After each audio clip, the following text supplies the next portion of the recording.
3장 1절부터 16절까지 말씀 우리 다 찾으셔서 한 절씩 교독하겠습니다. 사무엘하 3장 1절부터 16절까지 말씀입니다. 한 절씩 교독합니다. 사울의 집과 다윗의 집 사이에 전쟁이 오래매 다윗은 점점 강하여 가고 사울의 집은 점점 약하여 가니라. 다윗이 헤브론에서 아들들을 낳았으되 맏아들은 암논이라 이스라엘 여인 아히노암의 소생이요 둘째는 길르압이라 갈멜 사람 나발의 아내였던 아비가일의 소생이요 셋째는 압살롬이라 그슬 왕 달메의 딸 마아가의 아들이요 넷째는 아도니아라 학깃의 아들이요 다섯째는 스바디아라 아비달의 아들이요 여섯째는 이드라함이라 다윗의 아내 에글라의 소생이니 이들은 다윗이 헤브론에서 낳은 자들이더라. 사울의 집과 다윗의 집 사이에 전쟁이 있는 동안에 아브넬이 사울의 집에서 점점 권세를 잡으니라. 사울에게 첩이 있었으니 이름은 리스바요 아야의 딸이더라. 이스보셋이 아브넬에게 이르되 네가 어찌하여 내 아버지의 첩과 통관하였느냐 하니 아브넬이 이스보셋의 말을 매우 분하게 여겨 이르되 내가 유다의 계머리냐 내가 오늘 당신의 아버지 사울의 집과 그의 형제와 그의 친구에게 은혜를 베풀어 당신을 다윗의 손에 내주지 아니하였거늘 당신이 오늘 이 여인에게 관한 허물을 내게 돌리는도다. 여호와께서 다윗에게 맹세하신 대로 내가 이루게 하지 아니하면 하나님이 아브넬에게 벌 위에 벌을 내리심이 마땅하니라.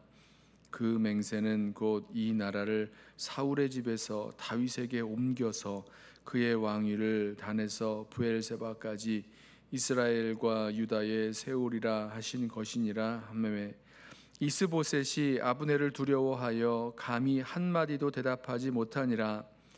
아브넬이 자기를 대신하여 전령들을 다윗에게 보내어 이르되 이 땅이 누구의 것이니까 또 이르되 당신은 나와 더불어 언약을 맺사이다. 내 손이 당신을 도와 온 이스라엘이 당신에게 돌아가게 하리이다 하니 다윗이 이르되 좋다. 내가 너와 언약을 맺거니와 내가 네게 한 가지 일을 요구하노니 나를 보러 올 때에 우선 사울의 딸 미가를 데리고 오라. 그리하지 아니하면 내 얼굴을 보지 못하리라 하고 다윗이 사울의 아들 이스보셋에게 전령들을 보내 이르되 내 처 미가를 내게로 돌리라. 그는 내가 전에 블레셋 사람의 포피 100개로 나와 정혼한 자니라 하니 이스보셋이 사람을 보내 그의 남편 라이스의 아들 발디엘에게서 그를 빼앗아 오매 그의 남편이 그와 함께 오되 울며 바후림까지 따라왔더니 아브넬이 그에게 돌아가라 하매 돌아가니라. 아멘.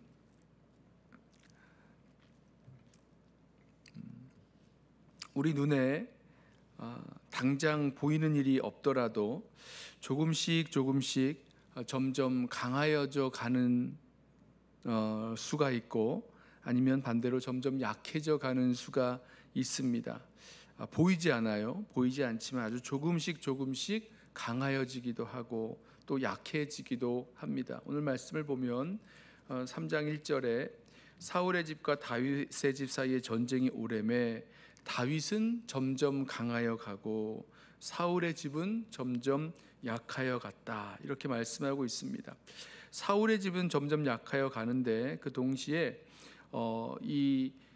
사울의 군대 장관이었던 그리고 이후에 이스보셋을 왕으로 세우고 사울의 집을 이렇게 지켜냈던 그 아브넬이 점점 권세를 잡아갔다. 이렇게 말씀합니다. 6절에 사울의 집과 다윗의 집 사이에 전쟁이 있는 동안에 아브넬이 사울의 집에서 점점 권세를 잡으니라.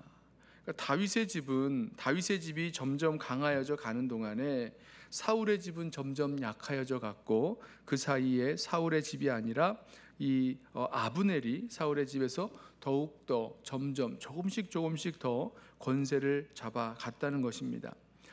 저는 오늘 이 말씀을 보면서 저와 여러분의 삶에서도 이와 똑같은 일이 벌어지고 있다는 것을 생각해 보았습니다. 우리 눈에 당장 크게 보이는 일은 없어도 조금씩 뭔가 변해져 가고 있다는 거죠. 한편으로는 강하여져 갈 수도 있고 아니면 반대로 점점 약해져 갈 수도 있는 것입니다. 우리 개인과 또 가정과 또 교회 공동체, 우리 직장과 일터, 그런 사업장, 그 모든 곳에서 점점 하나님의 은혜 속에서 점점 강하여져 가고 있는지 아니면 점점 약하여져 가고 있는지 우리 자신의 모습들을 좀 살펴볼 수 있는 기회가 되기를 원합니다. 오늘 말씀의 주요 내용이 이 사울의 집에서 이 아브넬이 점점 세력을 얻어가던, 권세를 잡아가던 그 이야기를 우리가 보게 되는데요. 이 아브넬이 이스보셋을 나머지 이 이스라엘의 왕으로 세우면서 실세가 되었습니다. 군대 장관으로.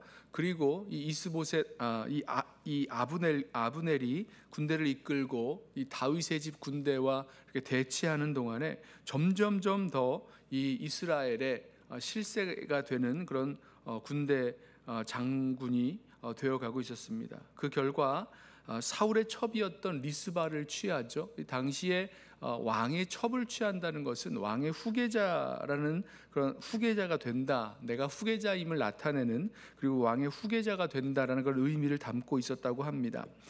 그러니 이를 본 이스보셋, 왕이죠.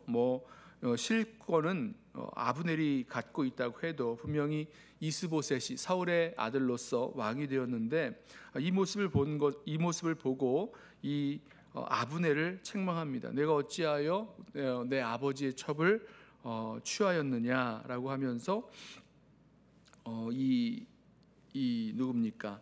아브넬을 지적하죠. 그랬더니 이 이스보셋이 그 말을 듣고 굉장히 노합니다. 아니 내가 이 이스라엘 나라를 다윗에게서 빼앗기지 않도록 지켜서 너에게 주었는데 그 첩을 하나 취한 것 가지고 뭘 그러느냐라고 하면서 굉장히 화를 내고, 내가 이제 다윗을 도와서 다윗이 단부터 브엘세바까지 온 이스라엘의 영토를 차지할 수 있도록 내가 도와주겠다, 그리고 다윗의 왕권을 세워주도록 하겠다, 이렇게 막 화를 내고 면박을 줍니다. 그랬더니 이 이스보셋이요, 특별하게 대꾸를 못합니다. 이 아브넬이 무서웠기 때문에 아무 말도 못했죠. 그리고 나서 이 아브넬이 정말 자기가 말한 대로 다윗에게 사자를 보내서 내가 너를 도와서 다윗을 도와서 이 온 이스라엘을 다윗의 나라가 되도록 해주겠다라고 제안을 하죠. 그리고 다윗이 요구하기를 거기에 조건을 하나 다는데 내 아내인 이 미갈을 나에게로 돌려보내달라라는 요구를 합니다. 그것이 이 미갈을 다윗이 아내로 다시 데려가려고 하는 것이 어떤 정치적인 이유도, 정치적인 어떤 그런 그림도 그려주는 이유가 있는 것 같습니다. 이 이스보셋, 결과적으로 보면 사울의 아들이었던 이스보셋이 사울의 딸 그 미갈을 다윗에게 보내므로 다윗이 이 사울의 사위가 되고, 또 그 결과 온 이스라엘을 다스릴 수 있는 왕으로 세워질 수 있는 어떤 그런 정치적인 그런 이유들도, 명분들도 얻을 수 있는 그런 계산까지 들어가 있었던 것 같습니다. 아무튼 다윗이 요구한 대로 이 아브넬이 이 발디엘에게서 미갈을 뺏어다가 이 다윗에게로 보내게 하였습니다. 자, 점점점 이 사울의 집은 이 아브넬이 실권을 잡았고, 또 이 아브넬이 그 왕 이스보셋을 대신해서 자기가 원하는 대로 또 자기가 자기의 권력을 세워 나아가는 그런 목적을 따라서 움직이는 모습을 보게 됩니다. 자, 그러면서 사울의 집은 어떻게 되고 있는 것입니까? 서로 다투고 또 분열하고 자기의 그런 목적만을 세우려고 움직이다가 점점 약해져 가고 있었다는 것입니다. 반대로 오늘 말씀을 보면 다윗의 집은 점점 더 강해져 가고 있었다라고 말씀하는데, 어떻게 해서 점점 더 강해지고 있었을까? 자세한 설명은 나와 있지 않습니다만은 분명히 다윗이 여러 면에 있어서 언제나 하나님의 뜻을 구하고, 우리 처음에 사울 왕이 죽었을 때에 내가 유다로 이 이스라엘로 올라가리이까 하나님께 물었고, 또 하나님이 올라가라 말씀하셨을 때에 어디로 가리이까 물으면서 정말 그 느린 걸음이지만 하나님께서 하나님께 묻고 하나님의 인도하심을 따라 이렇게 한 걸음 한 걸음 올라갔던 다윗처럼 지금 이렇게 사울의 집이 점점 약하여져 가고 있었던 그 동안에도 다윗은 하나님께 묻고 하나님의 뜻을 구하면서 하나님의 그런 인도하심을 따라 나아가고 있었을 것이다 라고 생각을 하게 됩니다. 그런데 한 가지 오늘 말씀 속에서 우리가 좀 다윗의 모습 속에서 볼 수 있는 그런 좀 조심해야 될 그런 부분이, 헤브론에서 낳은 그 아들들의 이름이 쭉 나오는데 여기 보면 한 사람의 아들마다 한 사람의 아내가 있었습니다. 6 아들이 나왔는데 이 헤브론에서 나온 6 아들의 이름이 나왔는데 그 6 아들마다 아내가 하나씩 있었죠. 적어도 6명의 아내가 있었던 것이고, 그리고 이제는 그 미갈까지도 원래 자기가 아내로 취했던 그런 이 미갈까지도 돌려보내게 하는 그런 모습을 보게 됩니다. 신명기 말씀을 보면 하나님께서 왕에게 이 경고의 말씀을 주시면서 많은 아내를 두지 말아라 라고 말씀을 하셨는데, 이 다윗의 모습을 보면 그 말씀을 제대로 알고 지키고 따르려고 했었던 것 같지가 않습니다. 그 이후에도 보면 그 아내가 굉장히 많았던 것을 보게 되죠.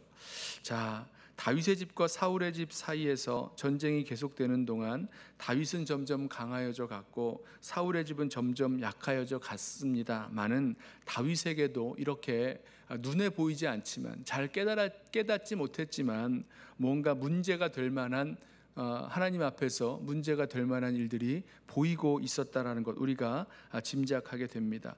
사랑하는 성도 여러분, 저와 여러분의 믿음의 여정에서도 눈에 보이지 않지만 무엇인가 점점 강하여지기도 하시고 또 약하여지기도 하시는 그런 하나님의 그런 인도하심이 우리들 가운데 있는 것을 기억하기를 원합니다. 당장 눈에 보이는 일이 없다고 하더라도 정말 하나님과 우리 사이에 어떤 그런 관계 속에서 우리가 점점 주 안에서 주님의 은혜 가운데서 강하여져 가고 있는지, 아니면 점점점 더 약해지고 있는지 우리 자신을 돌아보기 원하고요.